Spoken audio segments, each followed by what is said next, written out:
2017년 새해 첫날부터 터키 이스탄불은 총기 테러로 얼룩졌습니다. 이번 테러로 39명이 사망했고 이스라엘인 소녀를 포함해 외국인 희생자들이 다수 포함됐습니다. 안토니우 구테우스 제9대 유엔 사무총장이 5년 임기에 첫 발을 뗐습니다. 반 전 총장에 이어 어떻게 각국 분쟁 현안들을 해결해 나갈지 주목됩니다. 이스라엘 경찰이 현지 시간 2일 예루살렘 베냐민 네타냐후 총리 관저에서 3시간 동안 그의 부패 혐의에 대해 조사했다고 밝혔습니다. 네타냐후 총리는 국내외의 사업가 2사람으로부터 선물과 청탁을 받아 공직자로서의 의무를 위반한 혐의를 받고 있습니다. 첫 소식입니다. 터키 이스탄불에서는 새해 첫날부터 순위파 무장단체 IS의 총기 테러 사건이 발생해 2017년 시작도 테러로 얼룩졌습니다. 이번 테러로 7분 만에 39명이 사망했으며 피해자 중에는 이스라엘 10대 소녀를 포함 외국인 희생자들의 신원이 확인돼 주변을 안타깝게 하고 있습니다.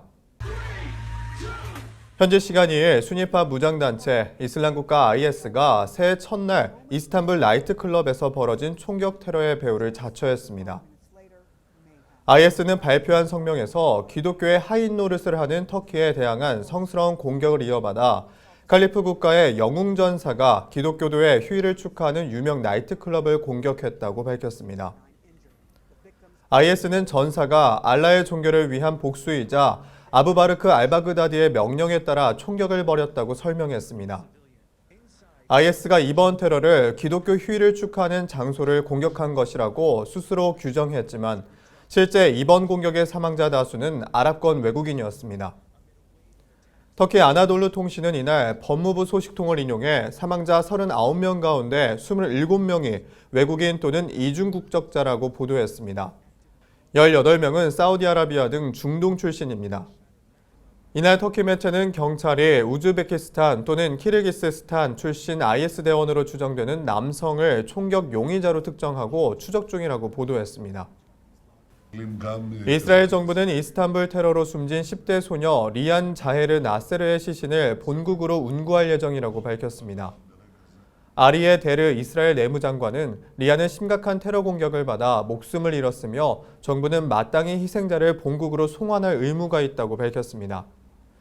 나세르의 아버지는 현지 언론에 딸의 터키 여행을 강하게 반대했지만 친구들이 터키에 있다며 굳이 가겠다고 했다면서 터키에 도착해 현지 사진 몇 장을 보내오면서 날씨가 춥다고 한 것이 마지막이라고 울먹였습니다. 이스라엘 출신으로 부상당한 여성 레바 만소르는 회복 중인 것으로 전해졌습니다. 두 여성은 친구 사이로 또 다른 2명의 이스라엘 여성들과 함께 나이트클럽을 찾았다가 변을 당한 것으로 알려졌습니다.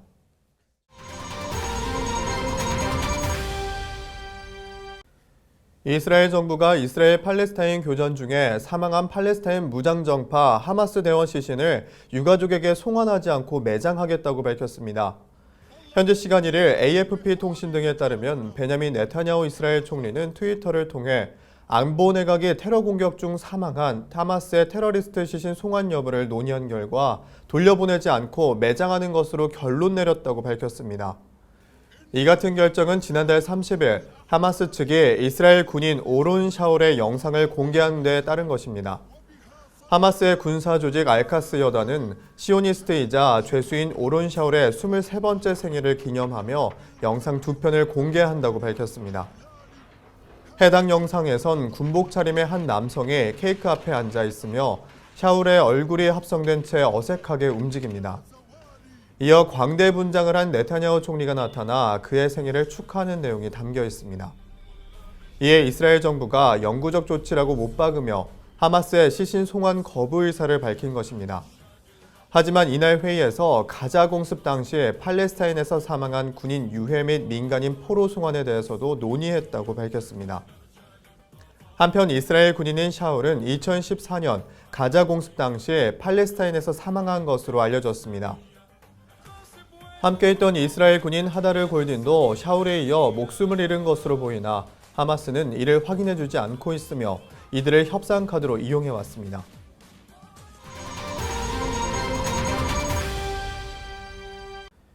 이스라엘 경찰이 현지 시간 2일 예루살렘 베냐민 네타냐후 총리 관저에서 3시간 동안 그의 부패 혐의에 대해 조사했다고 밝혔습니다. AFP 통신에 따르면 이스라엘 경찰 한 대변인은 현재로선 구체적인 내용을 밝힐 수 없다며 이같이 밝혔습니다. 네타냐후 총리에 대한 범죄 혐의가 구체적으로 어떤 것인지는 알려지지 않았으나 현지 일간 타임스 오브 이스라엘은 경찰 관계자를 인용해 뇌물수수 및 사기 혐의인 것으로 보인다고 전했습니다. 또 이스라엘 방송 채널2TV는 네타냐후가 국내외 사업가 2사람으로부터 선물과 청탁을 받아 공직자로서의 의무를 위반한 혐의를 받고 있다고 전했습니다. 이 방송은 네타냐후 총리가 가족까지 연루된 두 번째 사건의 주범이라고도 지목했습니다.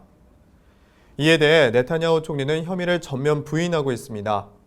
네타냐후 총리 가족은 앞서 20년에 걸쳐 뇌물수수와 무기 판매 개입 등 여러 가지 혐의를 받았지만 증거 불충분 등으로 기소나 처벌을 면해온 바 있습니다.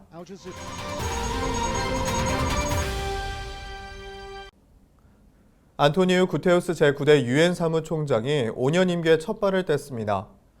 구테우스 총장은 2017년 1월 현지 시간 1일 새해를 맞아 신년사를 발표하고 공식 업무를 시작했습니다. 구테우스 총장은 이날 신년사를 통해 새해 첫날을 맞아 모두가 나와 함께 공통된 결심을 해주길 요청한다며 우리 모두 평화를 가장 중시하기로 하자며 2017년에는 시민과 정부, 지도자 등 우리 모두가 차이를 극복할 수 있는 한 해를 만들자고 말했습니다.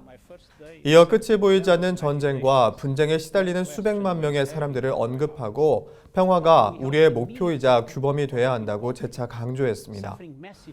현재 구테우스 총장 앞에는 이스라엘과 시리아, 예멘, 남수단, 리비아의 분쟁과 전 세계적인 테러, 기후변화 대응 등이 현안으로 쌓여 있습니다. 특히 구테우스 총장은 최근 통과된 이스라엘 정착촌 결의안을 통과시킨 안보리도 구성을 바꿔 이스라엘에 다소 긍정적인 태도를 취했습니다. 구 총장은 이스라엘과 중동에 관해서는 풀어나가기 어려운 일이라고 강조하면서 유엔 체제가 이스라엘에 대해 부정적인 태도를 취하고 있다고 지적했습니다. 그는 또 이스라엘에 대해 객관적인 태도를 취해야 한다며 반기문 전 총장은 그렇게 하지 않았다고 덧붙였습니다.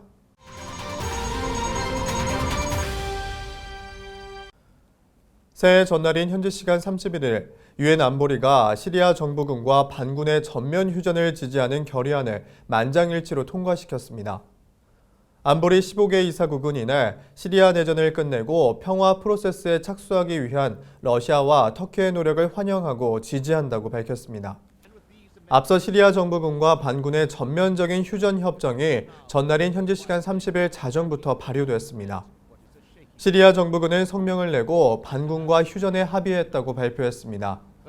온건 성향의 반군 세력인 자유시리아군도 이날 수도 다마스쿠스에서 정부군과 휴전 협정을 서명했다고 밝혔습니다.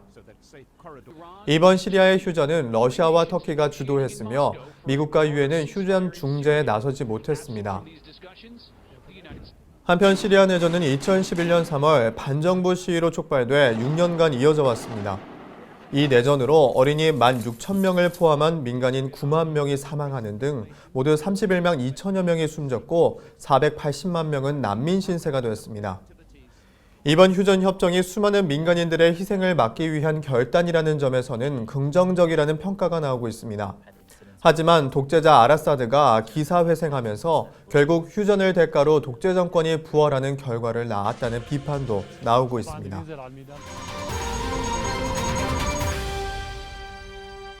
북한 평안북도 금창리 인근 산악지대에 미사일 기지로 추정되는 시설이 포착됐다고 미국의 소리방송이 현지 시간 28일 전했습니다. 방송에 따르면 해당 기지는 지난 10월 한국군이 무수단 미사일 시험 발사 장소로 지목했던 구성시 방현 비행장에서 북쪽 방면으로 약 21km 떨어진 곳에 있습니다. 기지는 미사일 경납고와 조립용 건물, 관측동으로 추정되는 시설 등으로 구성되어 있습니다. 가장 눈에 띄는 곳은 사일로로 불리는 지하 미사일 발사 경납시설로 현재는 7.4m 크기의 슬라이딩 덮개로 가려져 있습니다. 해당 기지를 발견한 인공위성 분석 업체인 스트래러직 센티널에 의하면 북한의 덮개는 크기와 전체적인 모양 등이 이란 타브리즈 미사일 기지의 것과 유사합니다. 이란의 사일로는 2000년에서 2003년 사이 건설된 것으로 알려졌습니다. 이에 대해 S2의 라이언 바렌클루 대표는 이란이 사일로 디자인을 북한에 제공한 것이라며 이란과 북한이 미사일 프로그램에 공조하고 있다는 것을 알려주는 강력한 증거라고 말했습니다. 네이선 헌트 최고 운영 책임자는 기재에 있는 조립용 건물의 크기로 봤을 때 노동미사일 등에 적합해 보인다고 설명했습니다.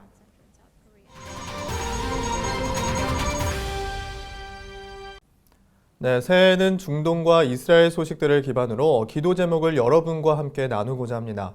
네, 함께 기도에 동참해 주시길 부탁드립니다. 네, 첫 번째로 올해 1월 1일 터키에서 난 테러를 비롯해 중동 지역에서 빈번하게 발생하는 테러가 멈추고 고통과 공포 속에서도 예수님을 영접할 수 있게 기도해 주시길 바랍니다. 네, 두 번째 기도는 북한과 이란이 실제적으로 핵탄도 미사일 관련 기술을 공유하는 것이 끊어지고 대한민국이 아랍권 국가들보다는 이스라엘을 지지할 수 있게 위정자들을 위해 기도해 주시기 바랍니다. 세 번째 기도 제목은 2017년부터 각국 정상이 교체되거나 교체될 것으로 예상됩니다. 유엔 사무총장과 미국 대통령은 물론 한국 위정자들을 위해서 함께 기도해 주시길 바랍니다. 마지막으로 예루살렘의 평안을 위해서도 계속해서 기도해 주시길 부탁드립니다. 오늘 기도 제목은 여기까지입니다. 2017년 1월 4일 중동 리포트 오늘 준비한 소식은 여기까지입니다. 시청해 주신 여러분 고맙습니다.